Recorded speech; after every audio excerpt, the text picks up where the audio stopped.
दोस्तों नमस्कार। आ गया है आपका होस्ट एंड दोस्त मेघराज लेकर के जनरल नॉलेज के ऐसे क्वेश्चंस जो आपके आने वाले किसी भी एग्जाम में महत्वपूर्ण हो सकते हैं। इसलिए पेन पेपर लेकर बैठें और वीडियो को पूरा देखें और साथ ही प्लीज चैनल को सब्सक्राइब भी करते चलें। तो आज का सेशन शुरू करने से पहले जान लेते हैं आज का मोटिवेशनल कोट।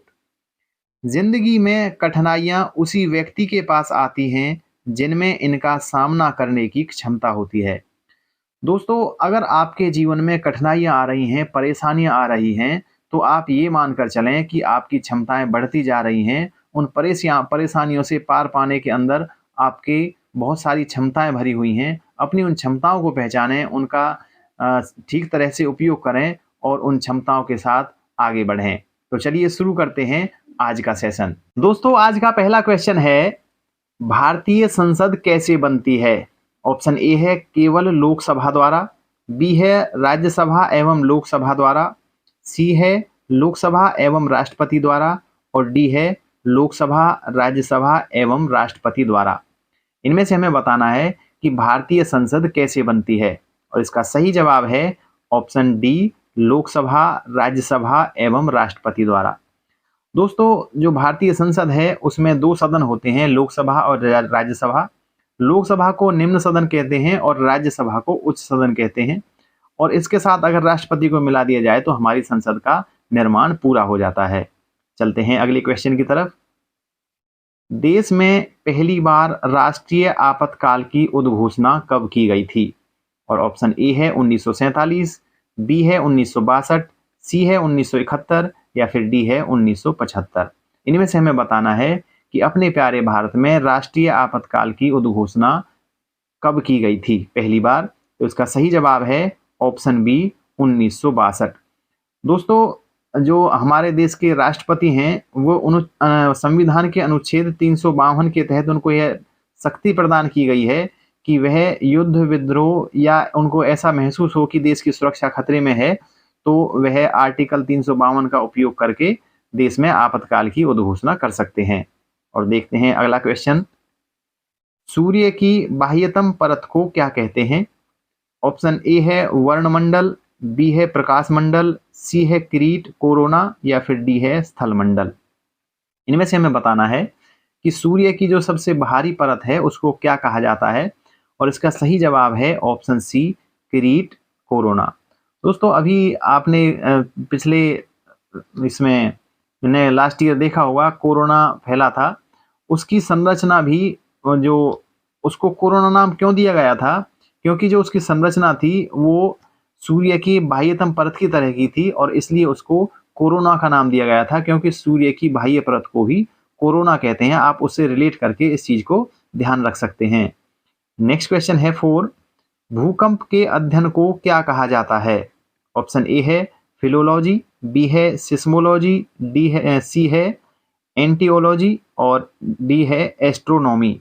इनमें से बताना है कि भूकंप का अध्ययन है, जो वैज्ञानिक अध्ययन किया जाता है उसको क्या कहते हैं और इसका सही जवाब है बी, सिस्मोलॉजी। भूकंप के वैज्ञानिक अध्ययन को सिस्मोलॉजी के नाम से जानते हैं और जो भूकंप की तीव्रता है वह रिक्टर स्केल पर नापी जाती है। आप ये चीज भी अतिरिक्त रूप से ध्यान में रख सकते हैं।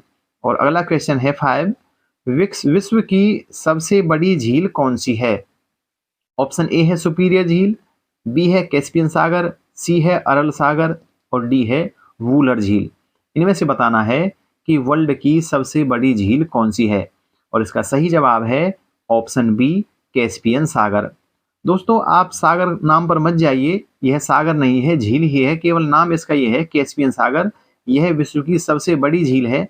अगर हम बात करें विश्व की सबसे बड़ी मीठे पानी की झील तो इसमें सुपीरियर लेक का नाम आता है, सुपीरियर झील का नाम आता है।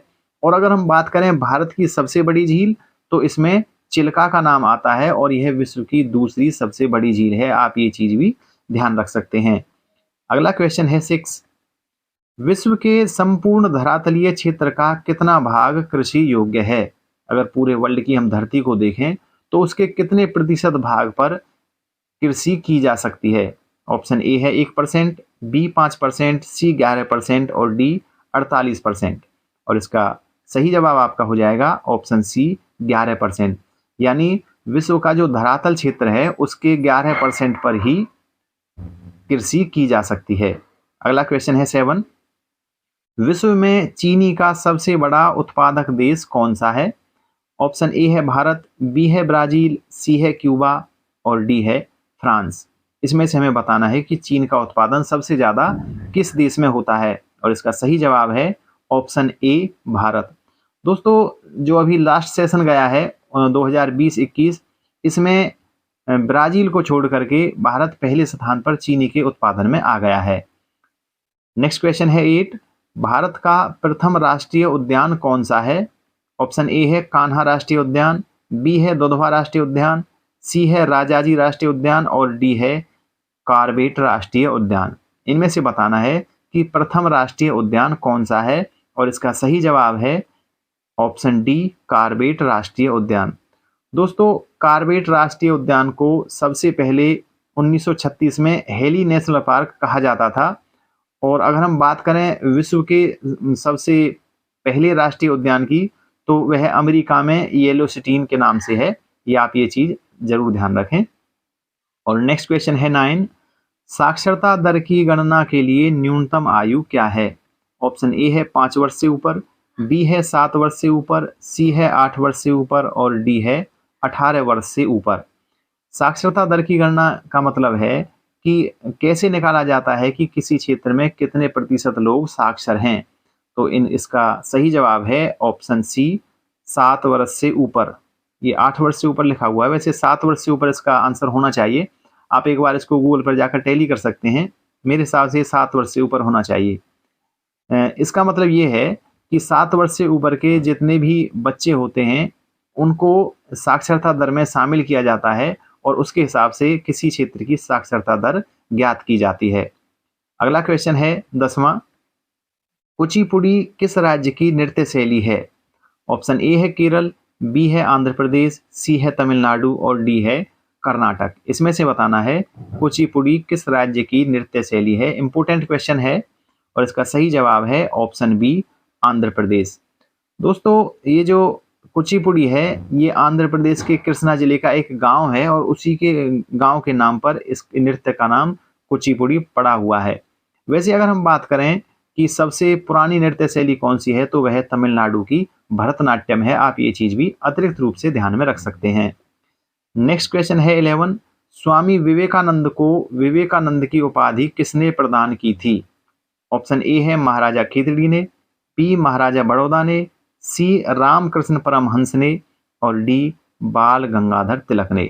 इनमें से बताना है कि स्वामी विवेकानंद को विवेकानंद की उपाधि किसने दी थी, और इसका सही जवाब है ऑप्शन ए महाराजा खेतड़ी ने।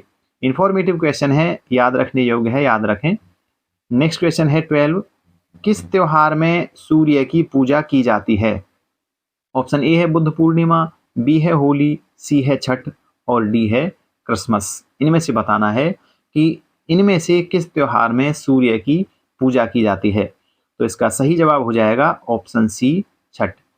छठ के दिन महिलाएं व्रत रखती हैं और अपने बच्चे और परिवार की लंबी आयु का वरदान मांगती हैं, और इसलिए यह त्यौहार, इसमें महिलाएं सूर्य को अर्घ्य देती हैं और यहाँ पर सूर्य की पूजा की जाती है। नेक्स्ट क्वेश्चन है 13, किसके द्वारा अधिक ज्वालक पैदा होती है? ज्वालक मीन्स गर्मी, ताप। ऑप्शन ए है उबलते हुए पानी से, बी गर्म हवा से, सी सूर्य की किरणों से या फिर डी भाप से। किसके द्वारा अधिक गर्मी, अधिक ताप पैदा होती है? और इसका सही जवाब है ऑप्शन डी भाप से। जरूर ध्यान रखें, अच्छा क्वेश्चन है। नेक्स्ट क्वेश्चन है 14, लोहे के ऊपर जिंक की परत चढ़ाने को क्या कहा जाता है? ये भी इंपॉर्टेंट क्वेश्चन है, साइंस का क्वेश्चन है।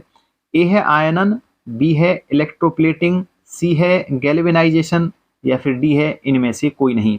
ये हमें बताना है। तो इसका सही जवाब है ऑप्शन सी गैल्वेनाइजेशन। इसको हिंदी में जस्तीकरण कहते हैं। होता क्या है कि लोहे को जंग से बचाने के लिए इस पर जिंक की परत चढ़ा दी जाती है।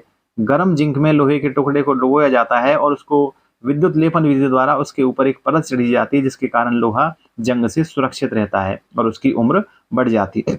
नेक्स्ट क्वेश्चन है 15, www के आविष्कारक कौन है? www means world wide website. Internet में जब हम कोई चीज़ सर्च करते हैं तो उसके आगे लिखा जाता है इसके आविष्कारक कौन हैं? A N Russell, B Tim Berners Lee, C Bill Gates या फिर डी ली एन फियोंग। इनमें से बताना है कि www के आविष्कारक कौन हैं, और इसका सही जवाब है option B Tim Berners Lee. दोस्तों, टिम बर्नर्स ली ने 1989 में www की खोज की थी। वास्तव में 1991 से www पर काम शुरू हुआ था। और इसमें नेक्स्ट क्वेश्चन है 16, किसे भविष्य की धातु कहा जाता है? ऑप्शन ए है टाइटेनियम, बी है लोहा, सी है तांबा या फिर डी है स्टील। इनमें से बताना है कि भविष्य की धातु इनमें से कौन सी धातु को कहा जाता है। इंफॉर्मेटिव क्वेश्चन है और इसका सही आंसर है ऑप्शन ए टाइटेनियम। नेक्स्ट क्वेश्चन देखते हैं 17, प्याज का कौन सा भाग खाने योग्य होता है? ए है जड़, बी है पत्ते, सी है पुष्प या फिर डी है तना। इनमें से बताना है प्याज के किस भाग को खाया जाता है, और इसका सही जवाब है ऑप्शन डी तना। नेक्स्ट क्वेश्चन 18, साइकिलिंग का खेल परिसर क्या कहलाता है? साइकिलिंग एक गेम है जिसमें साइकिल चलाई जाती है, उसका जो खेल का कॉम्प्लेक्स है उसको क्या बोलते हैं?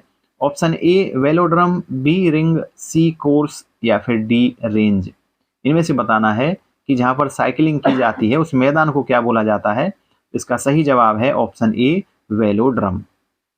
नेक्स्ट क्वेश्चन है 19, गगनचुंबी इमारतों का नगर कहलाता है? Option A New York, B London, C Rome और डी वेनिस।